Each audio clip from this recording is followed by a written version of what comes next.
Iran आणि America युद्धविरामानंतर आज पाकिस्तानची राजधानी इस्लामाबादमध्ये दोन्ही देशांच्या शिष्टमंडळामध्ये चर्चेच्या फेऱ्या सुरू होत आहेत।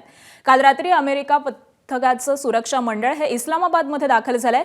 चर्चेच्या शिष्टमंडळामध्ये अमेरिकेचे उपाध्यक्ष जेडी व्हान्स, व्हाईट हाऊसचे विशेष अधिकारी स्टीव्ह वॉटकॉफ हे असतील, तर इराणी शिष्टमंडळाचं नेतृत्व त्यांच्या संसदेचे अध्यक्ष मोहम्मद बाघेर खालिबाफ हे करतील। तर त्यांच्यासोबत इराणचे परराष्ट्र मंत्री अब्बास अराक्ची देखील उपस्थित असणार आहेत। याशिवाय चर्चेच्या टेबलवरती मध्यस्थ पाकिस्तानचे पंतप्रधान शहबाज शरीफ, लष्कर प्रमुख आसिफ मुनीर, पाकिस्तानचे उपपंतप्रधान इशाक दार देखील असतील।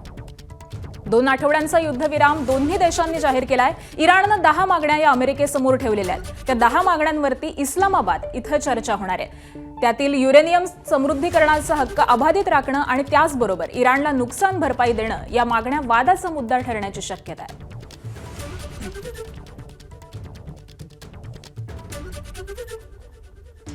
तर युद्धविरामादरम्यान इस्लामाबादमध्ये आजपासून दोन्ही देशांची ही चर्चा पार पडणार आहे।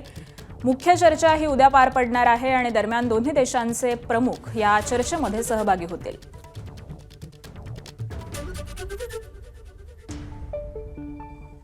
आणि होर्मुझच्या सामुद्रधुनीबाबत आता एक नवा पेच उभा राहिलाय। लेबनॉनवरील हल्ले पूर्णपणे थांबत नाहीत तोवरती होर्मुझची सामुद्रधुनी ही बंदच राहील, असं इराणच्या सैन्यानं म्हटलंय। आजपासून इस्लामाबादमध्ये इराण आणि अमेरिका यांच्यामध्ये चर्चेची गुऱ्हाळ ही सुरू होत असली तरी इराणी सैन्यानं मात्र लेबनॉनवरील हल्ले हे पूर्णपणे थांबवण्याची मागणी केली आहे। आणि त्यासाठी इराणी सैन्यानं होर्मुझच्या सामुद्रधुनीवरून अमेरिकेचं नाक दाबण्याचा प्रयत्न केलाय। युद्धविरामानंतर होर्मुझची सामुद्रधुनी ही खुली होण्याचा अंदाज होता, मात्र कालची स्थिती तपासली तर ते झालेलं नव्हतं।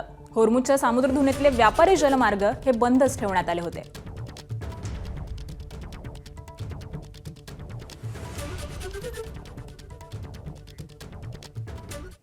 आणि इस्रायली नागरिक हे पूर्णपणे सुरक्षित होत नाहीत तोपर्यंत हिजबुल्लाहवरती पूर्ण ताकदीनं हल्ले सुरूच राहतील। हिजबुल्लाहशी कुठल्याही प्रकारची शस्त्रसंधी झालेली नाही, असं इस्रायलचे पंतप्रधान बेंजामिन नेतन्याहू यांनी स्पष्ट केलंय।